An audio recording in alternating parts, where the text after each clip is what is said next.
कोल्हापूर ही कलेसह क्रीडानगरी म्हणून ओळखली जाते।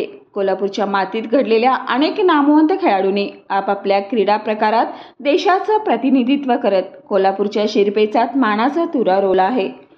फुटबॉल, क्रिकेटसह देशाचा राष्ट्रीय खेळ असणाऱ्या हॉकी खेळावरही कोल्हापूरकरांचं विशेष प्रेम आहे। त्यामुळे कोल्हापुरातून अनेक हॉकी खेळाडूही राष्ट्रीय स्तरावर चमकले आहेत।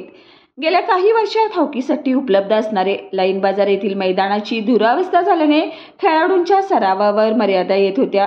त्यामुळे तात्काळ या मैदानाचं नूतनीकरण करून आवश्यक सोयी सुविधा खेळाडूंना उपलब्ध व्हाव्यात यासाठी पहिल्या टप्प्यात या मैदानाच्या विकासासाठी मुख्यमंत्री एकनाथ शिंदे यांनी मूलभूत सोयी सुविधा निधीतून 1,75,00,000चा निधी दिला आहे। याच्या पुढील टप्प्यात या मैदानात टर्फ विथ शॉक पॅड बसवण्यासाठी 3,75,00,000चा निधी आवश्यक असून याचा आराखडा तयार करून प्रस्ताव आजच्या आज शासनाकडे सादर करावा।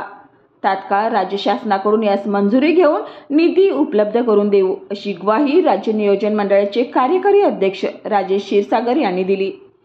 यावेळी मनपा शहर अभियंता नेत्रदीप सरनोबत, उपशहर अभियंता रमेश कांबळे, शिवसेना समन्वयक सुनील जाधव, रोहन उल्पे, कृष्णा लोंडे, सचिन पाटील, आदर्श जाधव, आकाश चौगले, अमित कांबळे, जय लाड आदी शिवसेना पदाधिकारी व कार्यकर्ते मोठ्या संख्येने उपस्थित होते।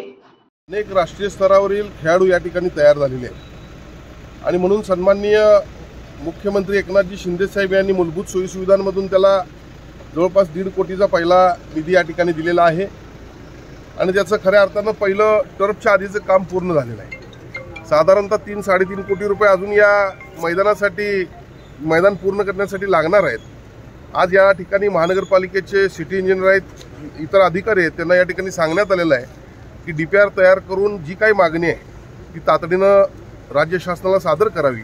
निश्चितपणे लवकरच हा जो लाईन बाजारचा ग्राउंड आहे हे आपल्याला परिपूर्ण झालेलं दिसेल अशी मी या लाईन बाजारमधील सर्व नागरिकांना आश्वस्त करतो।